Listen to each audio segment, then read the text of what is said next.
Good morning, everyone. Thank you for joining us today for our webinar, Music and Social Media, How the Grammys Do It. And today we have a special guest. We have Beverly Jackson from the Grammys, and she's going to tell us tips and tricks on how they do social media, as well as how you can apply this to your own small business. And with Beverly today is Derek Overby. And we are actually bringing them from a whole different place than we normally do. They are in Southern California right now, so this is going to be a fun and interesting webinar. Just a couple of things before we get started. First of all, this webinar will be about 45 minutes. There will be time for Q&A at the end. We always have Q&A, so if you think of questions along the way, go ahead and type those into the box that you see in your GoToWebinar window, and we'll be happy to answer those at the end of the webinar. We're recording this. That's always a question that we get, so you can review some of the great tips that we're going to learn today. And with that, I think I'm going to hand the power over to Derek and Beverly, and they are going to take it from there. Awesome. Thank you so much, Jill. I am very honored to have sitting next to me Beverly W. Jackson. I always like to use her middle initials. She is a talented, warm, and giving person, and she has agreed to come down. We're sitting in my hotel room doing this live from Anaheim, so this is very interesting. So how are you doing today, Beverly? I'm awesome. I'm excited. It's a good time of the year for me. Things are getting super busy from an amazing summer. So I'm looking forward to the new Grammy season and all the promise that it brings for all the changes and innovation. Awesome. Well, let's just break down the agenda. It's going to be kind of short and sweet, but there's going to be a lot of information that we're going to cover. Beverly has a very diverse background. We were just talking beforehand on what she's done in her past lives, which is going to it's going to meld very well with what we're trying to talk about today. So we're going to talk a little bit about you, Beverly, your little background. Then we're going to get into more specifically how your team and you handle social media with what you guys do with the Grammys. Then we're going to have a little Q&A, and then we're going to have your advice for SMBs since you've had a small business and you have some great experience that you can share, and then we'll obviously have our resource section at the end. So let's get back into you. Let's talk about where you've been and maybe all the way up to how you got started with the Grammys. It's a long and troubled road. No, so I am originally from the Midwest. I'm from Chicago, educated in D.C. and New York, grad school and undergrad, and started my career in the audit project management field. Wasn't really happy there, didn't really fit my personality, so made a big shift over to advertising. And at the point where I made the big shift into advertising, the internet was sort of being born. It was sort of taking. You just dated yourself, right? I know, and I shouldn't say that, but it was sort of being born. I'm not quite as old as Al Gore when he was inventing it. But the idea was that some really interesting things were starting to happen in terms of advertising and branding in this new frontier and this new technology. And I had an opportunity to be involved in it at a large agency. So I was at J. Walter Thompson Communications, and from there we just sort of continued to evolve. I moved on to a couple of startups, and the best thing about being at a small business startup is everybody does everything. So from putting stamps on the envelopes to pitching the deals to sending out the invoices. Being in the startup environment was really great because it gave me a chance to be throughout the business. And I think that's underrated because then you know how to tell other people to do their jobs. Exactly. Well, I don't want to tell anybody how to do their job. You know what I mean. Everybody approaches it a little differently, but I have perspective. Right. So it's difficult for even people on my team when someone says something is really hard or something's difficult or it's new or I don't know. There are so many ways to learn and find out, and I think it makes you more valuable, more versatile when you have a wide range of experiences and skill sets. And so I've always tried to be involved in everything. I'm nosy. I want to know what's going on in the other department. I don't like silos. I like, glass walls. I like transparency because there's always something someone can help me do better. and there's always something I can help you do better. Right. And so that sharing collaborative environment, that's kind of what you get in a startup environment. And so that was great for me. And from there, I moved on to the Tribune. And the thing that was amazing about the Tribune is it was sort of at the height of the dot-com bubble. And there was a lot of, to be inside of a big media company, a global media conglomerate, when the internet was sort of just starting to really take hold and transform business, was an amazing place to be. Because out of that sort of incubator environment came things like some stuff with AOL, Right. there came iVillage, there came Black Voices, and those are now staples in a part of the media landscape for how we all consume and digest content. Because I think a lot of people didn't understand that. They thought, just newspapers are going to go away, but they didn't realize that the content was still king even back then. And there was, I think that's where that sort of started from, the idea that content is in fact king, is newspaper companies or media companies understood the content element of it in a way that perhaps some of the new startups that have now become mainstream organizations didn't get at the time. And so for some of those organizations, even, they're playing catch up now on the content model. I would hope for the big media companies that they can embrace technology and they don't see disruption as a downfall, but they see disruption as an opportunity to innovate. And I think that lesson can be taken to our audience, that utilizing content that you either create yourself or that you gather around whatever your product or service is can really help you moving forward. I just did a content masterclass in Australia with Google.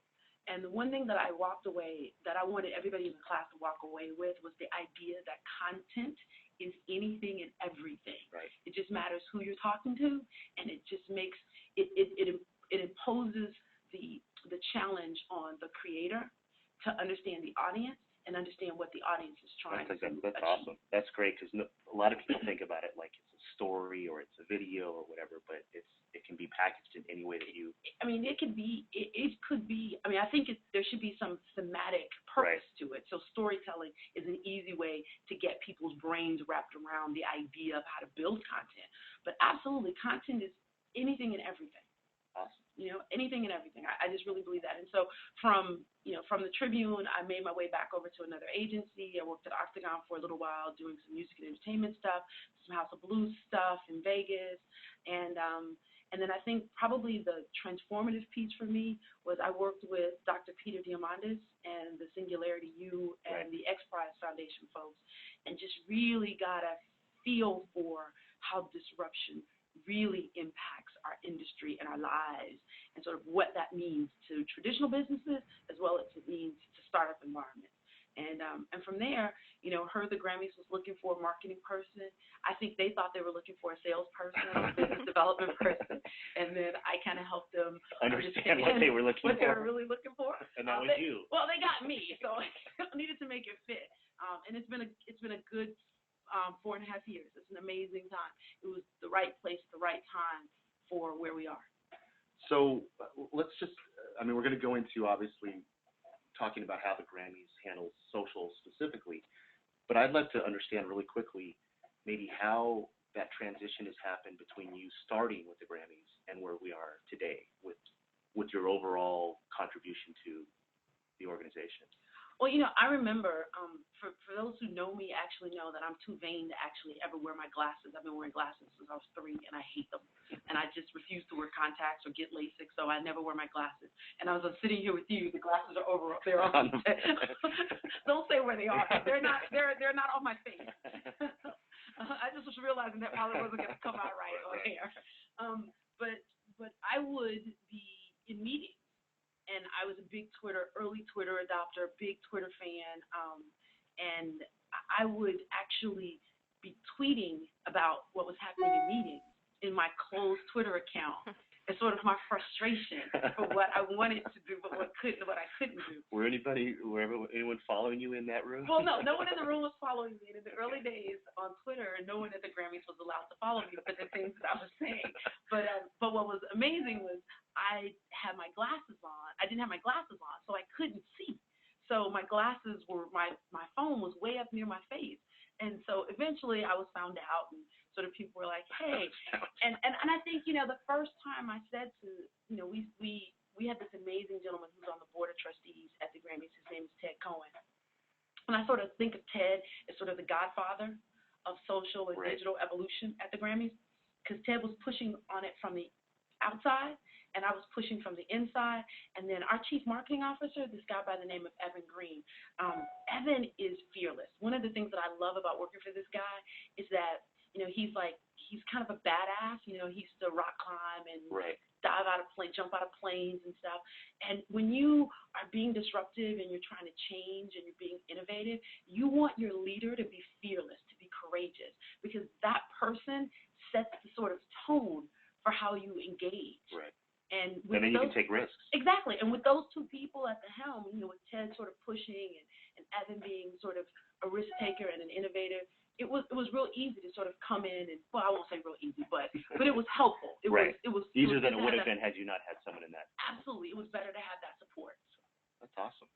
Well, let's get into how the Grammys leverage social in everything that you guys do, because a lot of people just think that it's, it's one night and that it's just, that's all it is. But there's so much more behind the scenes of what you guys do and how you guys think strategically about what you're doing from a social media perspective.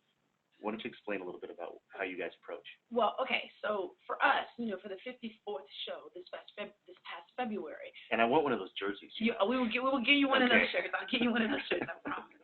But the idea is that we are the most social event in the history of television. The 54th Grammy Awards is the most social event in the history of television, surpassing the Olympics, opening, closing ceremony, the Oscars, the VMAs, and the Super Bowl. And for us, that's an amazing accomplishment for an organization that started social with a Twitter account, with a dated MySpace account and a Twitter account some 4.5 years ago. Right. And one of the things that Evan sort of challenged us with was he wanted to not only just do it, but he wanted to be in a thought leadership position in the space. And we always said that we would be organic and authentic, that we would speak to our brand voice. And so we stopped before we did anything, before we sent the first tweet, and we tried to really understand what our brand voice was, what our position was, who were we as an organization on social, in real life, but what were our core principles? And then we decided that we would always stick to those core principles. And so we support artists, we support artists' rights, we support creators, we support music. We want to celebrate all kinds of music and across genres. And we don't want to be the people telling you what the best or most awesome music is or who the best artist is or who's more creative. We want you to be involved in our conversation. Right. And so for us, that authentic voice dictates everything that we do on social. I'm just trying to think to make the connect the dots. Since we are going to be talking about this in a little bit later, but this is a great time to transition. How could that work for someone that's starting out their own business? About just that philosophy. And I think that that's where everybody starts. I mean, there's that whole thing, the old saying that says, fake it until you make it. Right. And so, when I used to run a small agency myself, and a lot of my clients are entertainment-based clients or athletic clients or sports event clients, the live event driven kinds of things. But I was also very focused on cause marketing.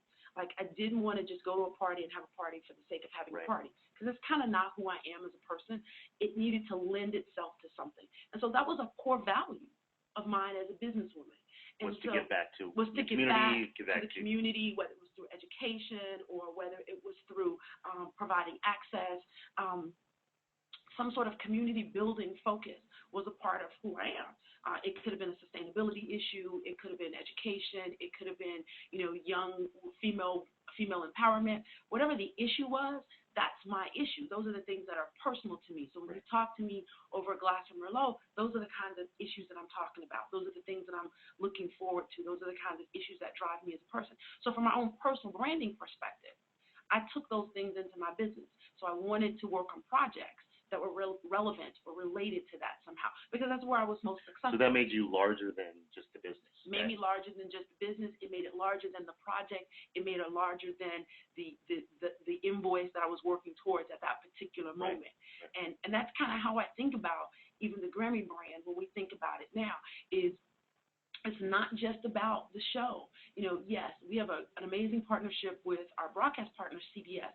And CBS is absolutely 100% focused on TuneIn and making sure that people watch the show, because that's a significant revenue model that's not to be diminished. But the amazing thing that we sort of bring to the table as the Recording Academy and the Grammy Awards itself is that we want to celebrate music. Music's important to us. Artists are important to us, making sure that we respect the genre and that those artists, working musicians, people who are the session musicians that work on your albums, work on your favorite pieces of music, people that sort of are the songwriters, we want to celebrate those folks as well. And so we give voice to them, and social allows us to give them a voice.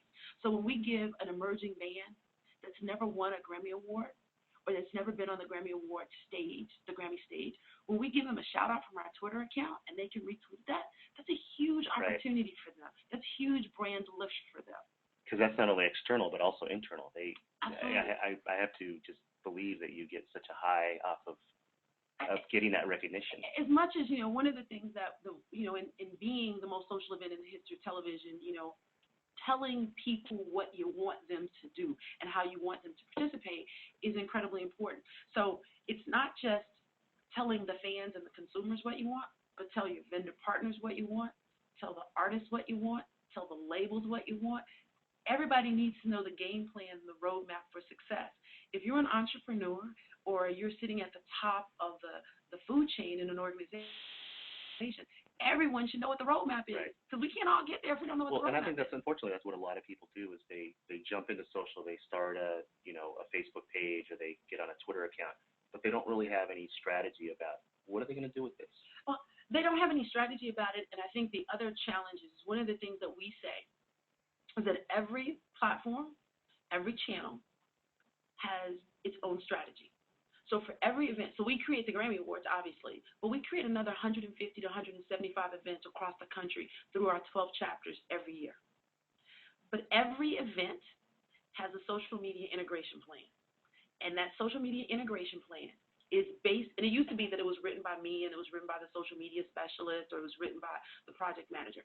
And now we've empowered everybody in the organization who's responsible for an event to be able to create a social media plan. And everybody in the organization can create a social media plan. If they need help, they can ask us. My group, we're happy to help. We're happy to provide internal consulting. But the most important thing is that what's the purpose of the event and which platform is going to reach that audience most effectively. Sometimes it's not Twitter. Twitter works great on show day because it drives action. It drives tune-in. Facebook is awesome because it builds community. Instagram is very different because Instagram creates this opportunity for you to be there in a way that Twitter and Facebook can't.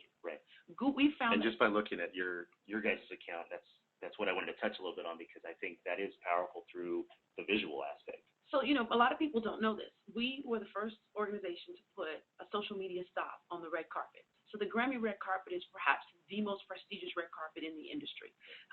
We'll fight it out with the Oscar team, but we think we've got a pretty cool red carpet, and it's really long, and it's really crowded, and it's international. And our vice president of communications and PR, along with the CMO, agreed to, and production, the vice president of production, allowed us to have a 4x4, I think it's actually 8x8 cutout on the carpet just for social. And so it's where artists can stop and they can Foursquare check in on the red carpet, Grammy red carpet. It's where you can do a Facebook status update. It's where you can send a Twitter shout out. It's where you can interact with our. So you give that opportunity the moment to go viral. Absolutely. Right. Absolutely. We create the opportunity. We give it a platform, and then we get out of the way and let magic happen. But I was going to say about this Instagram thing, we were the first people to have Instagram on the red carpet.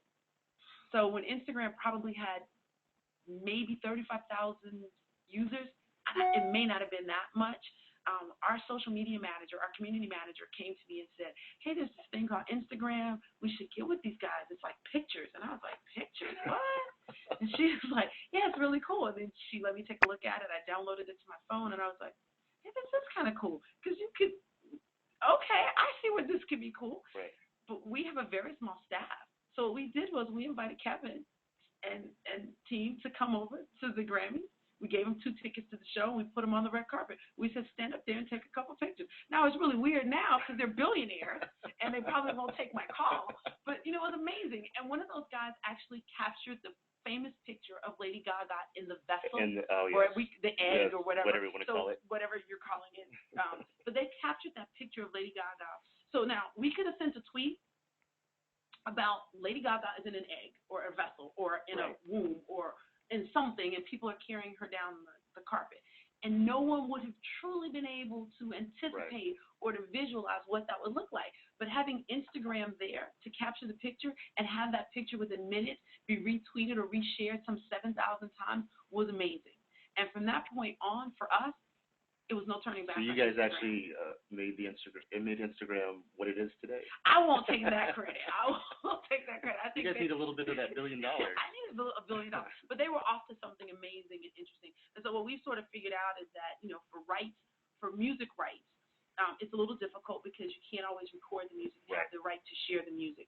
But what we can do are create images that take people there to the moment. Yeah, give them an aspect that they just couldn't get unless they were Absolutely. Right there. We take that Instagram. We put someone so when someone wins a Grammy, they come off the Grammy stage at the Staples Center and they walk up what we call the Stairway to Heaven, and they come to the Stairway to Heaven and they're instantly dumped into the media center. Well, it used to be that they would take this famous photograph that's only shared between our president and the artist. Right. And now the first stop is actually the Instagram stop. And so we take the picture. So it goes up and everyone can share that. In an instant. You see that real smile, that just joy. Taylor Swift carrying 5 Grammys, Beyonce carrying 8 Grammys, the Foo Fighters coming up high-fiving each other. We take that moment and we transfer that moment to Instagram. And then the fans can really share that with us. Absolutely. So what about Pinterest? This is the latest, greatest that has taken the world by storm. Yeah. How are you guys leveraging? Are you leveraging it similar to how you're doing Instagram, or is it a little bit more? It's a little bit different. And I just want to step back for 1 second to talk about Pinterest for a second. So our new community manager, Lindsay Gabler, shout out to Lindsay. All right, Lindsay. Go Lindsay. Lindsay came to me, and Lindsay was like, we should do something with Pinterest. And I was like, I'm not sure yet. We don't have recipes. No, we don't have recipes, and we're not starting a wedding here. Exactly, and no one's getting married or having a baby or any of that sort of stuff. I'm not sure, and there were some issues with regard to privacy that I wanted to make sure, and I wanted to make sure we understood the rights issues. But what we did was we took little baby steps, which is something that we love. We took the little baby steps, and what we attempted to do, so much like Twitter, is that moment in time where we can tell you about something that happens and it drives you to look at something. And Instagram allows us to give you a photograph of the moment in time where something's happened. I just gave you a great example about the Lady Gaga moment. What Pinterest allows us to do is curate a community through images. Right. So you can do a board around whatever subject matter that may be. We can do a board around the Grammy rehearsals. We can do a board around Grammys on the Road, which is a content series that we have where we go to all these different music festivals. And so around Grammys on the Road, you can actually see images from different music festivals that we've gone to. You can also see what we do at South by Southwest. We're going to have a Grammy nominations board. So when we create boards on Pinterest, it allows us to build community. Right. It also allows us to do something that we've not successfully been able to do on our website. I happen to believe that if you've seen me give these sort of keynotes, you've heard me say things like, there is no social without mobile. Well, sort of the extra part of that is that I also believe that destination URLs have a very short shelf life at this point. I would agree with you. They're expiring, and they're expiring fast. Now, that's not to say that everybody doesn't need a destination URL, because there are some institutional reasons that you need to have a destination. You have to have a hub. You have to have a hub. You have to somewhere. Like, you and your husband have to live somewhere. Right. Like, you can't just sort of move from hotel to hotel. There has to be some place where the postman can deliver the mail. And do your laundry. Exactly, and do your laundry. But that's kind of what the destination URL is for us. And Pinterest allows us to drive communication and engagement around our URL, Grammy.com, throughout the year. Right. And so Pinterest is a community for us. So rolling that back into our audience, small and medium-sized businesses, could they think about that the same way about, let's say we have a restaurant, and could they break those boards up into different parts of that, maybe talking about the food, maybe talking about the building itself, Oh, talking about the area that it's in. I think that there's some great opportunities for small businesses in this space because it levels the playing field. First of all, it gives you muscle and marketing muscle that you didn't have or that you may not want to put resources into, and it allows you to scale in a way that in the past it would have taken you significant resources to do. Right. So having said that, if you're a restaurant and you want to be involved, you want to create a pinboard, there's so many ways to create a pinboard and then link Twitter to it to drive eyeballs to it or build a community on Facebook around it. So when a chef creates a new meal, a new dish, you could create a whole board around the making of that. Right. And then you could tie your Yelp reviews to that board and how that dish was made and what kinds of things. What response it's getting. Exactly, what response it's getting, people repinning it. There are all kinds of ways that, because now there's this opportunity to go deep, to create niches. Right. And if you can create a niche around something that you're doing in your restaurant, maybe it's low calorie or low fat food. Gluten-free. Or gluten-free. I mean, let's take advantage of that. Or, there's the idea of think about it if you're a restaurant near a mall and you're around moms, stay-at-home moms who drop their kids off and you got gluten-free muffins that you're doing with coffee, with specialty coffees. There are all kinds of ways you could leverage Pinterest to access that audience and build brand. Right. Build brand awareness, drive traffic, generate revenue.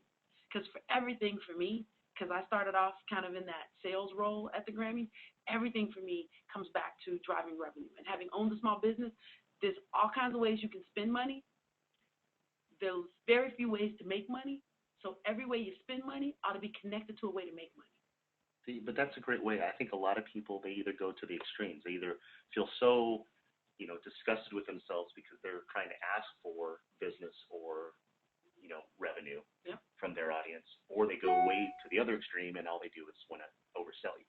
Yes. But I think what you're talking about is staying somewhere in that middle where you can talk about community, you can talk about your products, you can talk about your services. There's this idea that that everybody has amplifiers and influencers. And so what social does for you, especially, I should say this, for businesses that are physical in nature, pictures can come back to haunt you. And so if somebody's creating a visual, then you ought to think about what the visuals are. Right. And so you should create as many of your own visuals first. Don't let them do it Don't let them do it for you. So don't let the community create the visuals. But use influencers, people who love you and love using your service, your business, your product, your restaurant, your coffee shop, your local hotel, your small bed and breakfast, your local car service, whatever that is. Let those influencers help tell the story using Pinterest and Instagram and Twitter and Facebook, but let them help tell the story. And then you come along and authenticate that experience. And then you give it the stamp of approval. Yes, Derek came to my restaurant and had an amazing experience with some gluten-free pasta that made his mouth water. And while he did an Instagram and he attached that Instagram to his Foursquare where he became mayor of your local restaurant and pushed that out. You can now tag that to your Yelp score and push that to your Pinterest board and create community and then find amplifiers, people to co-sign. We call that co-signing. Right. So, it's again, one of those dating myself things, but you want people, you want to figure out who your influencers are. You want to create a format for your influencers to become involved in the process. So you don't have to do all the heavy lifting yourself. Don't get intimidated as a small and medium-sized business that you got to go out and hire a social media agency. You maybe need a consultant, but you could probably do it with some people who like you and who are passionate about the platforms themselves and who know how to use them and who share your brand message and your brand vision. And then get your amplifiers, get your influencers out there and then get your amplifiers all over it. But the thing that you got to recognize, whether it's a small business, a medium-sized business, or a large global enterprise, social is real time. So if someone posts a picture on Instagram of a negative experience, you've got to be prepared to respond to that in real time, which means you have to be listening. So I'd rather have a listening, put the money in hiring or acquiring a listening tool than just putting a bunch of stuff out. There. Because you need to do some listening to yourself, even if it's 30 minutes at the end of your day, at the end of your shift, before or after. Spend 30 minutes listening to what people have said about your brand, and then spend 30 minutes responding to them so that you're creating a conversation. People who say good things about you want a pat on the back. Yeah. And you need those people. There's nothing better than going to Facebook and seeing that little red, the red circle going up there, that little like about what you wrote out there. So that's exactly right. Well, let's get into some other questions, and then we're going to roll into kind of finalizing this on talking more specifically about small, medium-sized businesses. So, in regards to what you and your team do, how do you think your job would be different if you didn't have specifically platforms like Twitter and Facebook? Because those are obviously the big boys on the block. I would be running around Los Angeles stapling flyers to boards. I'd have Lindsay hanging out on the top of her car with a megaphone. all the electric poles would have all these. Come see the Grammys. Come see the Grammys. Log on. I can't even imagine that because social TV is such a huge thing, and the idea that millennials are time shifters. I'd always have my mom watching because my mom doesn't have anything else to do on a Sunday night but watch the Grammys because I told her to. But I want your kids. I want your kids to watch. Like, I want your kids. I want your teenagers. I want your teenage friends. Watching it on TV with their iPad in one hand and their phone in the other. I'm all about that multi-screen experience. I want to be everywhere you are. The 2.8 devices in hand. Exactly. And I don't want you, people, the audience that I want, when they get up to go to the restroom or to the kitchen, they take their device with them. Those are people I want. And so I need Facebook and Twitter. I don't want to talk to them. Like. I want them to sanitize their hands, but the idea is that I want those folks with me. So I can't even imagine what life would be like without that space. I just can't because I think the Grammys is an amazing brand. It's an iconic brand that's been around 55 years. The Grammys would sustain. It existed before Facebook and Twitter, and it would be there without them. But the growth. But it wouldn't be as fun. Yeah. It wouldn't be as fun. I think that when you look at the media reports, everything points to social being a big part of our continued success, and just the way people are embracing music now, and it's a shared part of your life. And while I would love to give credit to sort of what we do, and I'd love to give credit to a great show, because those things all are important parts of it, but the reality is the explosion. You can't put garbage out there and expect. Exactly. We do a great show. Ken Ehrlich, the folks at AG, John Cassette Productions, they make a great show, and the artists are turning out some really cool and interesting music. I didn't say it was good to you or good for me. I said it's interesting, and it creates an interesting experience. Makes you think.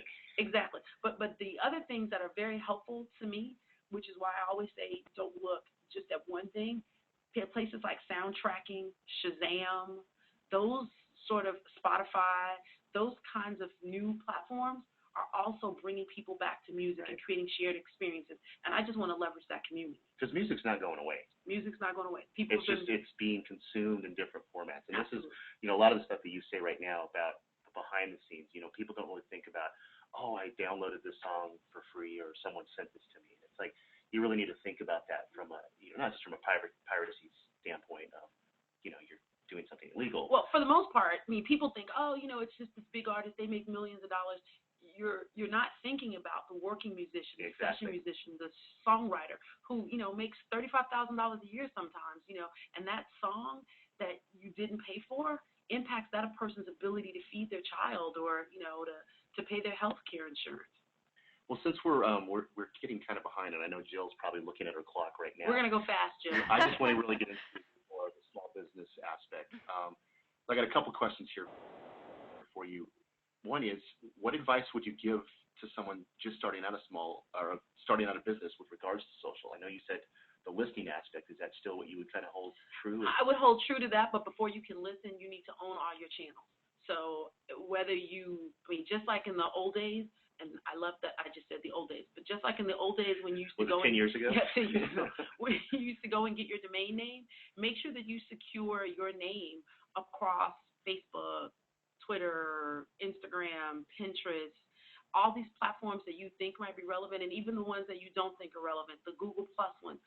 We didn't talk about Google Plus, but Google Plus is another one that's a strong, important one to small businesses because it drives your SEO to a large degree. It has a big impact on you. But own your domain name. And try to keep that consistent across. Absolutely consistent. People need to be able to find you across. Because sometimes you can't wait on Twitter to verify your account and you may never get verified, Right. and you may not have 45,000 tweets so that people know that it's you. But what you can do is have a consistent brand message across and a consistent name across. That's the first thing I do before I do any listening. Right. What platform do you think would be the best for someone starting out with like a boutique or some newer business that might be easier for them to leverage from the get-go? I think it depends. It depends on what the business is, and that goes back to the thing that I said at the very beginning, which is figure out what your business is, figure out where your customers are, figure out who your customers are, and figure out the best way to reach them. So if you are selling something that someone needs to wear, and you want to create foot traffic, then you might want to create an Instagram account. If you're a hairdresser or you own a small business salon, or you're doing some sort of a business where something where you need to show it, then an Instagram or Pinterest is absolutely important. But you also want to make sure that you have a community on Facebook that can amplify what you're doing. Because close to 1 billion people can't be wrong. Close to 1 billion people can't be wrong, but we have had sheep before, and sheep kind of just wander off. Do you have any examples of small and medium-sized businesses that you interact with that use social in a great way that our audience could, kind of use as an example? So one of the things, I should say this, because I'm a big advocate of small and medium-sized businesses, because they are the heartbeat of America, they're the heartbeat of our economy, to a large degree, when I engage with vendors online, I use small to medium-sized businesses. I've been using a small agency now to help during Grammy Week. That's like 6 people. And that's 6 people when they're fully staffed. I think that means when I'm paying them. There are lots of businesses that are now becoming big business. I mean, I started using Twitter for all intents and purposes when it was a small business. But a lot of the agencies that we use are small businesses. There are some, I encountered a woman this weekend. Her name's Mickey Bay. And Mickey is a makeup artist. And so she's done a bunch of celebrity makeup artists. And, and I asked her one of the things, I said, well, so how do you get the word out? She said, well, I'm not a big tweeter. I'm kind of shy. And she's very shy. I talked to her. She's really good at what she does. She's done great makeup for, like, amazing artists. But she's a one-woman show. And she's trying to hire some people and do some things. But she uses Instagram. Because she doesn't have to. She doesn't have to do anything. She doesn't have to say anything. She takes the before and after. Snap. So she literally uses, Diptyque. Right. To create a before and after. So she takes one. And for you guys who don't know what Diptyque is, you can actually do you can do multiple photos in one photo. Exactly. It allows you to do side-by-side comparisons. So you can do a before and after, and then you save it. You push it to Instagram, and then that's what she tweets. That's what her tweet's about. And I just think it's an amazing way to show visuals for what she's doing. For a person who's shy, who doesn't have a lot of time. That's great. Well, we are running out of time, but I want to ask you one last question before we get to the Q&A that Jill will help us with. Since you have personally used all of these platforms, what is your favorite social platform? Okay, I have 2, and I'll be quick. My 2 favorite platforms are Twitter. I'm a Twitterholic. The people at Twitter, and I can attest to that. Yeah. He's on there all the time. I'm on Twitter all the time. I love Twitter. I met lots of amazing, cool, interesting people on Twitter. I've had amazing things happen to me because of Twitter, but I use Twitter because I tweet, I engage, and I listen.